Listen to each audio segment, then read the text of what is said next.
Try Not to Remember. Written by Frank C. Senia. Narrated by Karen Voss. Chapter 1. Sally and I are returning from a week's vacation from Hawaii's sun-drenched beaches, its clear, warm water and exotic hotels, to our home in New Haven, Connecticut.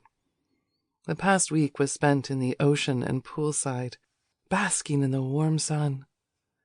We both indulged in exciting foods catered by the attentive and caring staff of the Maui resort. It won't be easy to return to our daily schedule and work.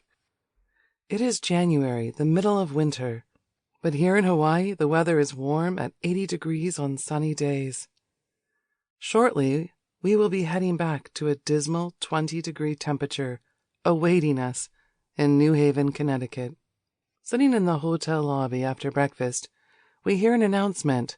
John and Sally Richards proceed to the hotel shuttle, heading for the Kahului airport. As we stand and roll our 2 suitcases toward the shuttle bus, a hotel employee reaches for our luggage and wheels the bag to the shuttle bus, where they are loaded aboard. I hand him a $5 tip for his consideration. We say our goodbyes to Karen and Peter, whom we met while sunbathing on the beach. Both were from the New York area and returning on Sunday also on a different flight. We exchanged phone numbers and vowed to be in touch soon. Peter worked on Wall Street as a derivative broker for Chase Bank. He would commute from his home in Westchester to New York City by train daily.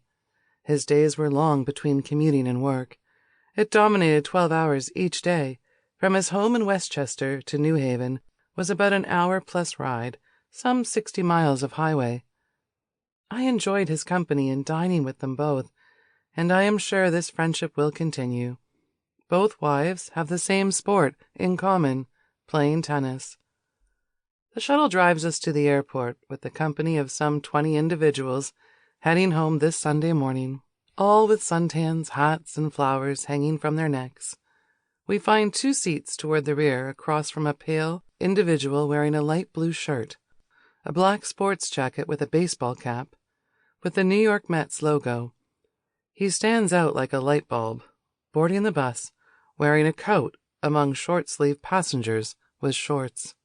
We exited the shuttle upon arrival, handed out bags, and headed to the security and boarding area. As my suitcase rolled through the screening device, it was red-flagged and pulled aside as we sat and waited during the TSA rubbles through my belonging.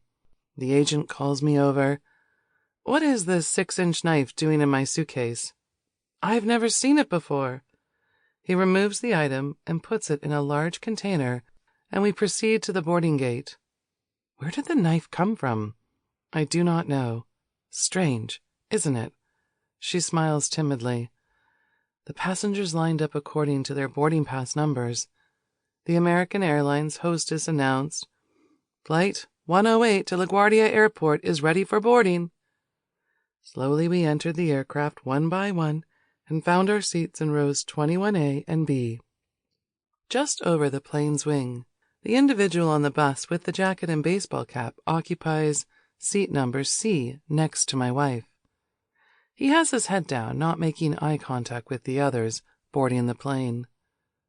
During the boarding, a passenger having too much to drink started to give the flight attendant a hard time, with his seat several rows behind us. The mysterious person sitting next to my wife exits his chair and walks back, taking charge. He escorts the rowdy passenger from the plane. Several travelers clap their hands. Now my feeling toward him have changed. I hear the twin-jet engines humming outside my window seat as we taxi down the runway for takeoff. As the aircraft powers up, we leave the landing strip as I am forced backward into my seat by the jet engine's thrust.